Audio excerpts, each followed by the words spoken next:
প্রাথমিক স্কুলে শিক্ষকের চাকরি দেওয়ার প্রতিশ্রুতি দিয়ে টাকা নেওয়ার অভিযোগ, আর সেই অভিযোগের পরিপ্রেক্ষিতে এবার আরও বিপাকে পড়লেন বীরভূমের তৃণমূল সভাপতি অনুব্রত মণ্ডল। শুধু অনুব্রত মণ্ডল নয়, পাশাপাশি বিপাকে পড়েছেন অনুব্রত মণ্ডলের আত্মীয় রাজা ঘোষ এবং মুর্শিদাবাদের বড়িয়ার প্রাক্তন বিধায়ক জীবন কৃষ্ণ সাহা।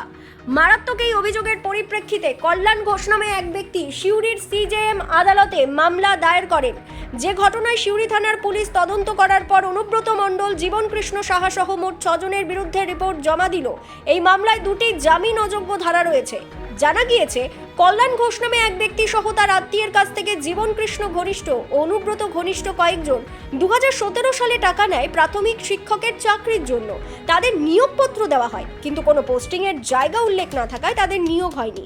2017 সালে এই নিয়ে সিউড়ি থানায় অভিযোগ করতে গেলেও পুলিশ তখন কোনো অভিযোগ নেয়নি। এই বছরের গত 11 জুন অনুব্রত মণ্ডল, জীবন কৃষ্ণ সাহা, বীরভূম জেলা প্রাথমিক শিক্ষা সংসদের তৎকালীন সভাপতি রাজা ঘোষ সহ মোট 6 জনের নামে কোর্ট কমপ্লেন করেন কল্যাণ ঘোষ। অভিযোগ, টাকা নিয়ে চাকরি না পাওয়া এই অভিযোগের শুনানিতে সিউড়ি থানার পুলিশের কাছে রিপোর্ট চায় বীরভূমের সিউড়ি সিজেএম আদালত। আইনজীবী সূত্রে জানা গিয়েছে, সিউড়ি থানার পুলিশ ইতিমধ্যেই সেই রিপোর্ট জমা দিয়েছে। সেই রিপোর্টে পুলিশ জানিয়েছে, অনুব্রত, জীবন কৃষ্ণ ও তৎকালীন বীরভূম প্রাথমিক শিক্ষা সংসদের সভাপতি রাজা ঘোষ সহ মোট 6 জনের বিরুদ্ধে মামলা রুজু করে তদন্ত শুরু করা হয়েছে। কল্যাণ ঘোষ বলে আমাদের বীরভূম জেলার সদাইপুর থানার শাহাপুর গ্রামের একজন ব্যক্তি বেশ কিছুদিন আগে আমার কাছে আসেন এবং বলেন যে তিনি একটা অভিযোগ করেছিলেন যে তাকে, তার কাছে এবং তার বোনের কাছে এবং তার কিছু পরিচিত লোকের কাছে কিছু প্রভাবশালী ব্যক্তি এবং তাদের এজেন্টরা টাকা নিয়ে প্রাইমারিতে চাকরি করে দেওয়ার জন্য টাকা নিয়েছিল এবং তাদেরকে অ্যাপয়েন্টমেন্ট লেটার ইস্যু করা হয়েছিল। সেই অ্যাপয়েন্টমেন্ট লেটার লিখেছে, এমনকি প্রাথমিক শিক্ষা দপ্তরের যে ওয়েবসাইট ছিল, এখনও যে ওয়েবসাইট চালু আছে, সেই ওয়েবসাইটে তারা সিলেক্টেড বলে নামও দেখা গেছে, সেটার স্ক্রিনশটও তিনি দিয়েছেন। কিন্তু পুলিশে তিনি বারবার অভিযোগ জানানো সত্ত্বেও পুলিশ কোনো মামলা রুজু করেনি বা কোনো ব্যবস্থা নেয়নি। সেই ব্যাপারে উনি আদালতে মামলা করার জন্য আমাকে বলেছিলেন। আদালতে ওনার নির্দেশ মতো, ওনার যা ইনস্ট্রাকশন ছিল, ওনার যা তথ্য উনি দিয়েছিলেন, সেই বেসিসে মামলা করা হয়েছিল। সেই মামলা সিজিএম আদালতে করা হয়েছিল, সিউড়ি সিজিএম আদালতে, এবং সিজিএম আদালতে সেই মামলা করার পর লন্ডন সিজিএম সিউড়ি থানার আইসির কাছে রিপোর্ট চেয়ে পাঠিয়েছিল। রিপোর্ট চেয়ে পাঠানোর পর আইসি নড়ে চড়ে বসেছেন বীরভূম জেলার পুলিশ, বীরভূম থানার পুলিশ, সিউড়ি থানার পুলিশ, এবং একটা মামলা রুজু হয়েছে।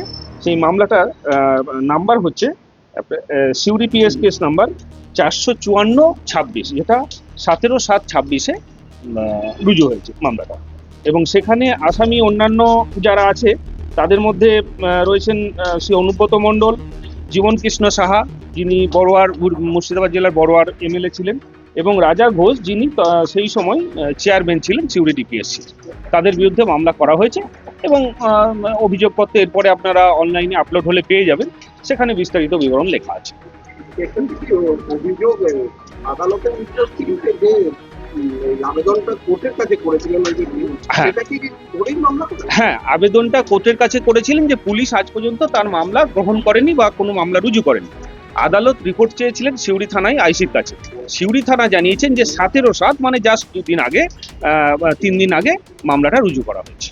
তাহলে আদালতের নির্দেশে মামলাটা রুজু হয়েছে এবং সেই মামলা এখন তদন্ত শুরু হয়েছে। প্রত্যেকেই এই মামলাতে আসামি হিসাবে তাদের বিরুদ্ধে অভিযোগ করা হয়েছে। এখানে ধারা আছে 420 ধারা এবং মানে ধরুন প্রতারণার ধারা তাকে, এবং 406 ধারা, মানে তার বিশ্বাসভঙ্গের ধারা 34 আছে। যেহেতু অনেকজন আসামি আছে, সবাই মিলে একই অপরাধ সংগঠিত করেছেন, সেই জন্য 420, 406, হ্যাঁ, 3টে ধারা, 2টো ধারাই নন বেলেবল, 2টো ধারাই নন বেলেবল। দেখুন, পুলিশের গড়িমসির কারণ সেটা পুলিশ ভালো বলতে পারবেন বা মামলার অগ্রগতি হলে বুঝতে পারবো, কিন্তু এটা অ্যাকচুয়ালি পুলিশ ইনঅ্যাকশন। মানে আমার মক্কেলের বক্তব্য হচ্ছে পুলিশ সঠিক সময়ে পদক্ষেপ নেয়নি, যার জন্য আমার মক্কেল বাধ্য হয়েছেন আদালতে জানাতে। এবার পুলিশ কি কারণে নেয়নি সেটা পুলিশ বলতে পারবে, কিন্তু আমার মক্কেলের এই বক্তব্য যে পুলিশের কাছে তিনি বারবার গিয়েও কোনো পাননি। এমনকি তিনি, আপনাদের খেয়াল থাকবে হয়তো কারো কাছে সেই বাইটও থাকবে, যিনি বছরখানেক আগে একবার বাইট দিয়েছিলেন এবং পুলিশের সেই কমপ্লেনও আপনাদের কাছে দেখিয়েছিলেন। তারপরেও কিন্তু পুলিশ কোনো নেয়নি। তবে একটাই আশা নিয়ে যে এখন আদালতের নির্দেশ পেয়ে পুলিশ সেই মামলা শুরু করেছে। সেটা আমি একটু ডকুমেন্ট দেখে বলি। প্রভাব খাটানো হয়েছিল। বলুন। হ্যাঁ, আমার মক্কেলের আমি ধারণা যে প্রভাব খাটানো হয়েছিল বলে এতদিন মামলা হয়নি।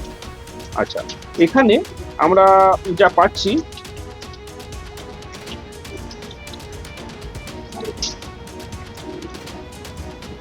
একজনের কাছে 6 লাখ, একজনের কাছে 3 লাখ, একজনের কাছে 2 লাখ এইভাবে নিয়েছিল এবং পরবর্তীকালে অদ্ভুত ব্যাপার এই কেসে, অন্যান্য কেসে যতটা পাওয়া যায় না, এই কেসে একটা ডকুমেন্ট আমি পেলাম, একটা নয় অনেকগুলো ডকুমেন্ট, যেখানে কল্যাণ ঘোষের বোন এবং তারও আরো কয়েকজন যারা সাক্ষী, তাদের প্রত্যেকের নামে অ্যাপয়েন্টমেন্ট লেটার ইস্যু হয়েছে এবং সেই অ্যাপয়েন্টমেন্ট লেটার শিক্ষা দপ্তর থেকে ইস্যু হয়েছে।